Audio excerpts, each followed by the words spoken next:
Capitol es un juego de Alan Moon, el mismo autor de Ticket to Ride, y de Aaron Weisblum.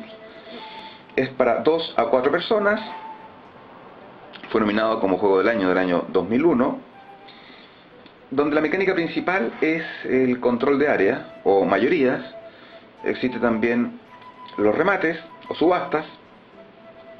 Se juega aproximadamente en 1 hora o incluso menos. En Capitol los jugadores deben construir Roma y sus distintos barrios. En este tablero, por ejemplo, se ven barrios de color rojo. Tenemos 3 barrios de color rojo. En el sector superior tenemos barrios de color blanco, donde se van a ubicar los edificios. Acá tenemos barrios de color negro. Entonces los jugadores tienen que ir ubicando, por ejemplo aquí el jugador rojo, sus edificios de 1, 2, 3, 4, 5 pisos, no hay límite. Y al final de cada una de las 4 rondas en que consiste el juego, se van a otorgar los puntos a quienes tengan la mayor cantidad de pisos. Por ejemplo, en esta imagen estamos viendo la configuración inicial, que consiste en que cada jugador ya recibe 4 edificios, y ustedes pueden apreciar que hay 2 de ellos que tienen el techo redondo y 2 con el techo triangular. Los pisos se hacen con estas fichas de madera y que permiten obtener el control de las distintas áreas en base a la cantidad de pisos, estas fichas de color beige, que tengan en ese sector. Veamos ahora los componentes del juego.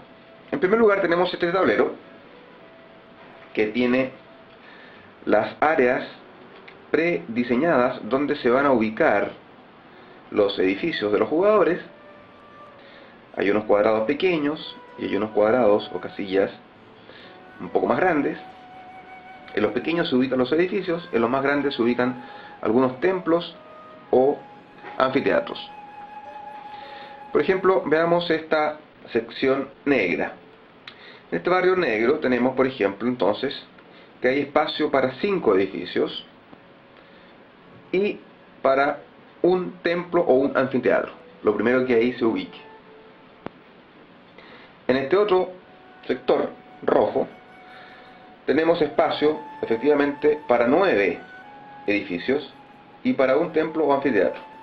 Sin embargo, de los 9 espacios, 2 ya vienen ocupados desde el principio con fuentes. Se advierten aquí 2 fuentes. Por lo tanto, en esa casilla de la fuente no se va a poder construir. Aquí los jugadores deben ir colocando sus fichas. Inicialmente los jugadores, como ya decíamos, reciben 4 edificios ya terminados, 2 con techo redondo y 2 con techo triangular. Además, reciben su carta de senador. Aquí aparecen las cartas de los 4 senadores que se utilizarán en la fase de subasta para embellecer los distintos barrios. A su vez, van a recibir 2 cartas de techo, 2 cartas de piso y 4 cartas de permisos. Ya veremos en su momento para qué sirven cada una de estas cartas. Se sortea el jugador de inicio, a quien se le entrega esta ficha, que la pone delante de sí, y cuando termine cada una de las rondas, son 4, entonces esta ficha se pasa al jugador de la izquierda, quien será el jugador de inicio de esa nueva ronda. Aquí tenemos las fichas de los pisos. Los jugadores pueden construir sus edificios con un piso, 2, 3, 4, 5, no hay límite. Normalmente en un juego se ven edificios de un piso hasta de 5 pisos, diría, de manera extraordinaria. Normalmente lo más común son edificios de 2, 3 pisos. Aquí tenemos el tablero marcador de puntos, que es bastante bonito, muy estético, pero bastante poco funcional, porque estas piezas alargadas, que corresponden a los colores de los jugadores, tienen que ir desplazándose para ir mostrando la puntuación de cada uno de los jugadores. Y eso es bastante fácil que se corra, aparte de que no es de fácil ubicación dentro de la mesa. Por eso es que en el BGG aparece este otro tablero, bastante más sencillo, y yo he ocupado entonces las casitas del Power Grid para representar a los colores de los jugadores, porque efectivamente coinciden: amarillo, verde, azul y rojo. Tenemos también aquí las fichas que corresponden a las fuentes, que se ubican a un costado del tablero, que son pequeñas fichas de color verde, que ocupan también los espacios que están destinados a los edificios. Es decir, el hecho de colocar una fuente en un espacio para edificios impide que luego se pueda construir un edificio encima de esa fuente. Esa ficha le da mayor valor a los puntos que obtiene el jugador que gana el primer lugar en ese bar. Tenemos también las fichas de cartón, todas son de un cartón bastante bueno, que corresponde al templo, que se puede también ubicar en los distintos barrios, y el anfiteatro, que cumple la misma función, y que le dan algunas facultades especiales a los jugadores que obtienen la primera mayoría y la segunda mayoría en el barrio en que se construyan. Bien, esos son entonces los componentes del juego, son de una calidad bastante buena. Las cartas son tamaño pequeño, muy manejables. Todas las fichas de edificios son de madera. Bueno, aquí tenemos la configuración inicial. Entonces cada uno de los jugadores tiene sus 4 edificios de la forma que ya se ha indicado. Junto a él, el resto de sus techos. Y ojo, los techos de madera son limitados, de tal manera que si una persona se queda sin techo de alguna determinada forma, triangular o redondo, va a estar eventualmente en problemas. Cada uno tiene su tarjeta de stop del senador. A su vez, aquí se encuentran los 3 mazos de cartas, los permisos de construcción, los techos y los pisos. Se barajan bien y a cada jugador se le reparten entonces 2 cartas de piso, 2 de techo y 4 de permisos. Hay que hacer presente que los mazos de cartas, con los permisos de construcción, los techos y los pisos que se encuentran aquí a la izquierda, se dejan boca arriba. Y cuando se van ocupando las cartas por parte de los jugadores, se ponen boca abajo junto a cada tipo de carta para armar el nuevo mazo en caso de que éstas se vayan desocupando. ¿Por qué se ponen boca arriba? Porque al final de la ronda los jugadores van a poder rellenar su mano y sacar 6 nuevas cartas, y las pueden sacar de cualquiera de los 3 mazos, de tal manera que los jugadores van a ir viendo cuáles son las cartas que van quedando descubiertas y así mejorar sus opciones. Estas cartas tienen un determinado número. Por ejemplo, esta tiene el número 8, pero para los efectos de la función principal que cumple cada una de estas cartas, en este caso es la función de colocar pisos, el número 8 no tiene ninguna importancia. Sirve porque las mismas cartas que queden en mano y ya no se utilicen para su función principal, van a servir para las subastas, y por lo tanto las cartas de mayor valor es bueno dejarlas para las subastas, y las de menor valor para efectivamente cumplir la función principal, que es colocar los pisos, los techos o los permisos de edificación. Los permisos de edificación son de 3 colores. Aquí estamos viendo una imagen que significa que para poder construir en los barrios de color negro se requiere entregar un permiso de color negro, blanco para los barrios blancos y permiso rojo para los barrios rojos. Entonces el jugador de partida, vamos a suponer que es el jugador rojo que recibe entonces esta tarjeta. El juego tiene 4 rondas y cada ronda tiene una fase de construcción, donde se ponen los edificios en el terreno, una fase de mejoras, donde se subastan algunas fichas que se encuentran aquí al lado derecho para mejorar los barrios, una fase de puntuación, es mera burocracia, y una fase final donde se recuperan las cartas que se entregan para las construcciones. Es decir, al principio del juego cada jugador va a recibir 8 cartas, 2 de techo, 2 de piso y 4 de permiso de construcción, y al final de cada ronda va a recibir 6 cartas más. Fase de construcción. La primera opción que tiene un jugador es jugar una carta de piso. ¿Qué significa esto? Que el jugador entrega una carta de piso, como esta,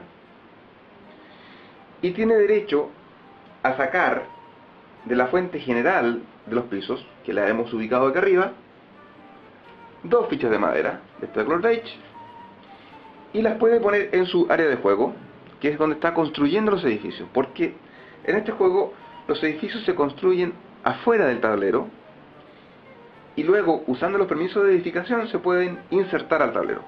Entonces la persona recibe estas 2 fichas, y ¿qué puede hacer?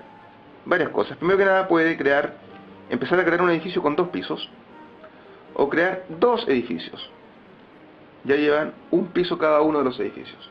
Supongamos que esto sea lo que existe de la vuelta anterior, y utiliza nuevamente una carta de piso y recibe 2 nuevas fichas. lo que puede hacer este jugador es colocar las dos encima de alguno de los edificios que todavía no está terminado, y se entiende terminado cuando tienen un techo. Puede distribuirlas así, puede crear un tercer edificio que ya tiene 2 pisos, o puede crear 2 otros edificios, cada uno con un piso. Lo que no se puede hacer es mover las fichas de un edificio a otro cuando ya se han ubicado. Es decir, si el jugador ya tiene esta situación, no puede en la etapa de colocación de pisos hacer reacomodos. Pero sí, evidentemente, pueden ser incrementados sus alturas con la colocación de nuevas fichas de piso.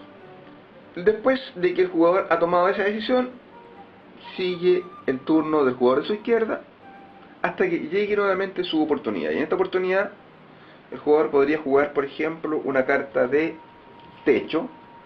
Entrega esta carta de techo y tiene derecho a colocar un techo de su color. Entonces, por ejemplo, saca un techo redondo de su fuente, que se encuentra aquí al lado, y la coloca en cualquiera de los edificios que ya ha empezado a construir. Puede ser de 1 o de 3 pisos. Por ejemplo, en este caso pongamos este techo redondo en el edificio de 1 piso. Esto hace que este edificio ya no pueda ser incrementado en altura. La tercera vuelta, supongamos, este jugador dice: yo voy a usar un permiso de construcción, y usa un permiso de construcción de color negro. Entonces, la carta boca abajo en el mazo de descartes junto al tipo de carta respectivo, en este caso la de la izquierda, y como es el primer jugador que introduce un edificio, lo puede hacer en cualquier parte. Supongamos acá, porque le entregó un permiso negro, pero podría efectivamente ponerlo en cualquier casillero de los 3 barrios negros. Aquí hay un barrio y aquí hay otros 2 barrios. Podría ponerlo en cualquier lugar de estas casillas cuadradas, no de la grande que está destinada a las fichas que luego se van a rematar. Y termina su turno, sigue la vuelta, etc. Supongamos que ahora quisiera introducir, vamos a conseguirnos una cartita aquí para hacer el ejemplo, un segundo permiso, bien, y podría incorporar ahora su edificio de 1 piso, techo redondo. Bien, aquí hay una limitación, no la puede introducir en este barrio, porque este barrio va a ser solamente de edificios triangulares. Es decir, una vez que un jugador haya introducido el primer edificio a un barrio, queda determinado qué tipo de techo tiene ese barrio. Es decir, aquí hay normas de construcción, planos reguladores que tratan de tener una cierta identidad cultural cada uno de los barrios. Este es un barrio con edificios triangulares, por lo tanto, yo podría solamente ubicar aquí o acá, en cualquiera de estos 2 barrios, mi edificio ahora con el techo redondo. Y termino mi turno. Supongamos que le corresponde el turno al jugador amarillo ahora. El jugador amarillo podría efectivamente colocar su también edificio de 1 piso con techo redondo acá o acá. No tiene ninguna limitación. Evidentemente que acá no, porque este ya es techo triangular. Tenemos otra situación. El jugador rojo puede también colocar acá un edificio triangular de 1 piso.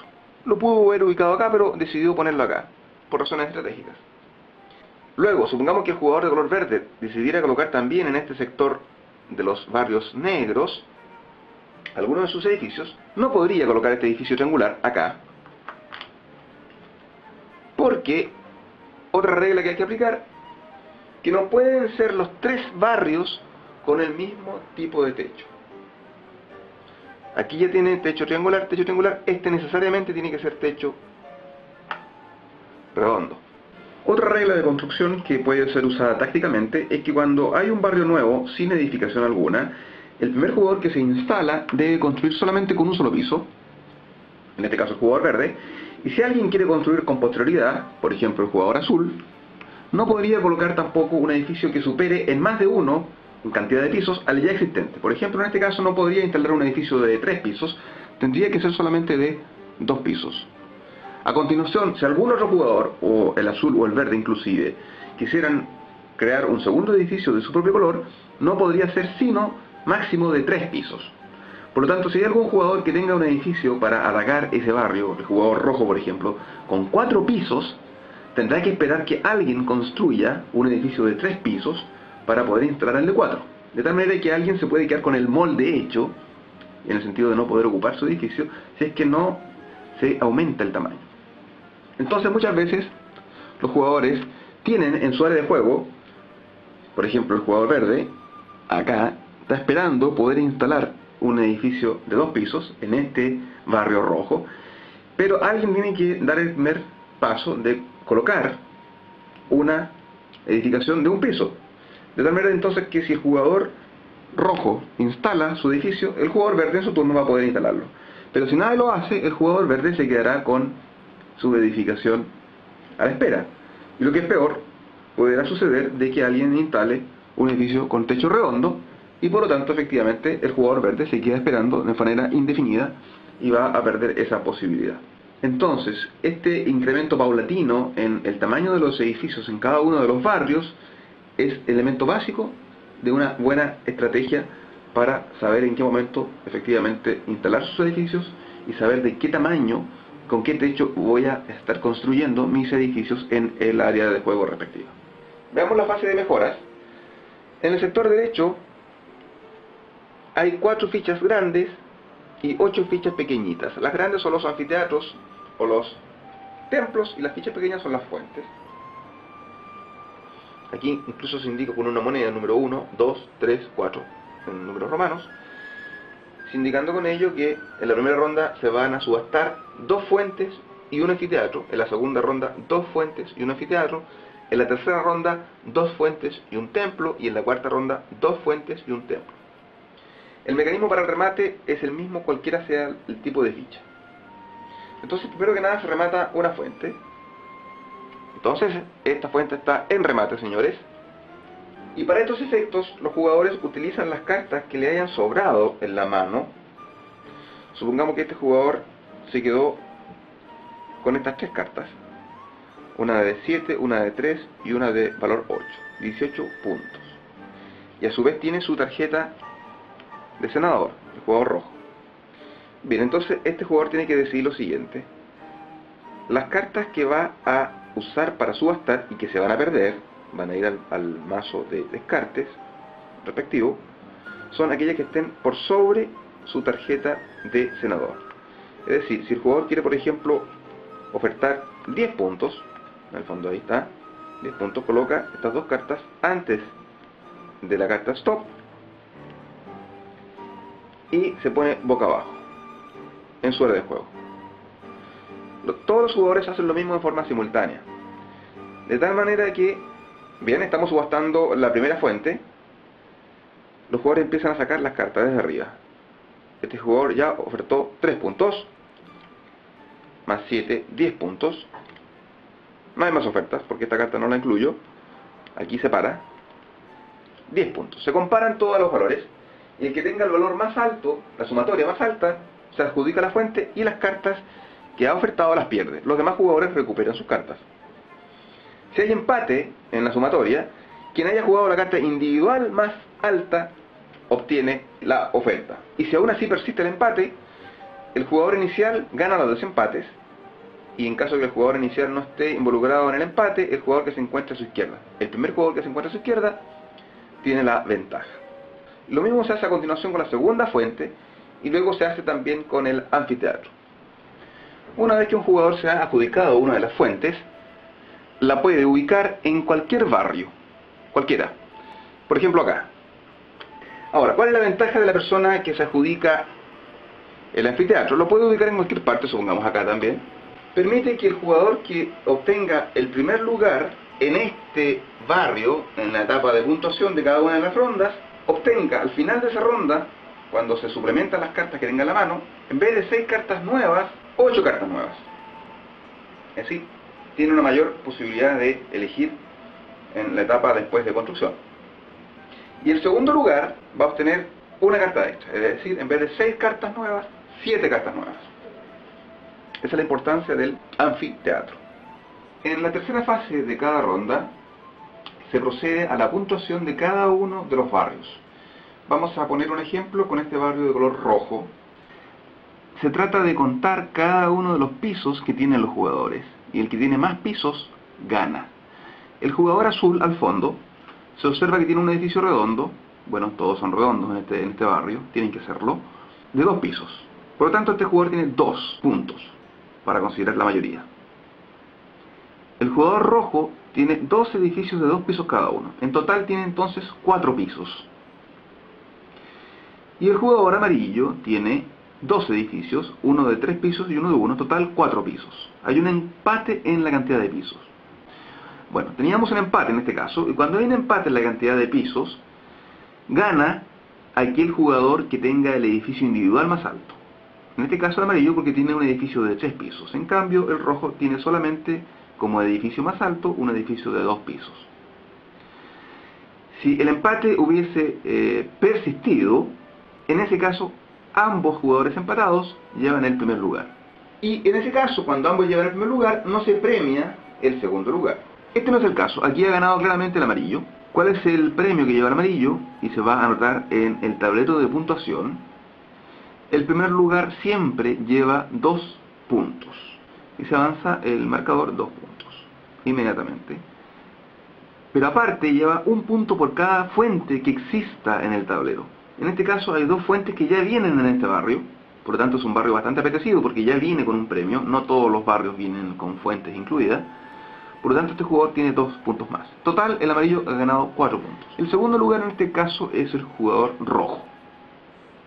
Y los puntos que lleva equivalen a la cantidad de fuentes que existan, ya sean las subastadas o las que ya vienen dibujadas en el tablero. En este caso entonces el jugador rojo lleva 3 puntos.